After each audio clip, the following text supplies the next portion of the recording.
Eu vou ensinar a fazer uma caixinha pra gente guardar as nossas coisinhas. Pega um quadrado, dobra ao meio, abre, dobra novamente ao meio.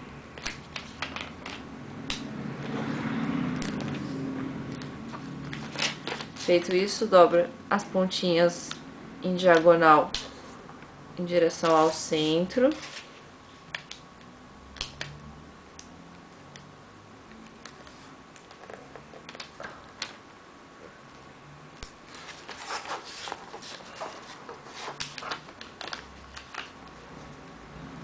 Fazendo isso com todas as 4 pontas.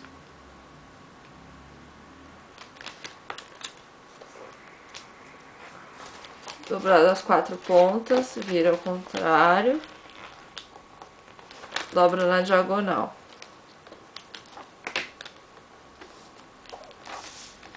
Você vai pegar, dobrar ao meio e abrir, formando um losango.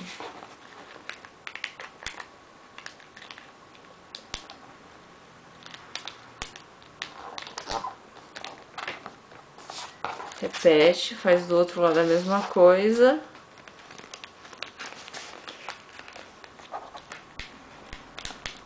Não precisa virar pra fazer, só tô virando pra vocês verem como é que eu tô fazendo.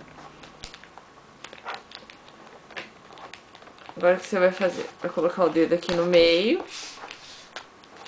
dos dois lados, e vai abrir.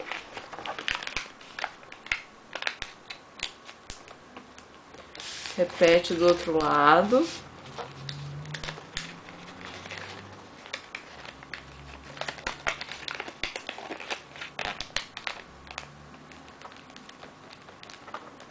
Agora dobra, abrindo os lados, do outro lado a mesma coisa. Dobra papel, fazendo as perninhas da nossa caixinha. Do outro lado a mesma coisa.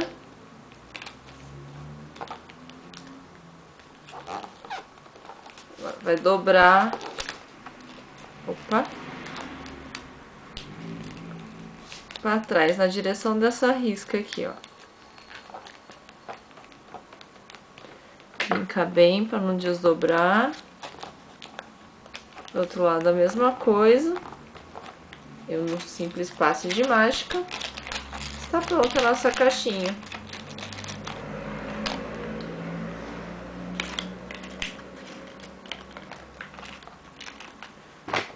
Aí você pode guardar o que você quiser.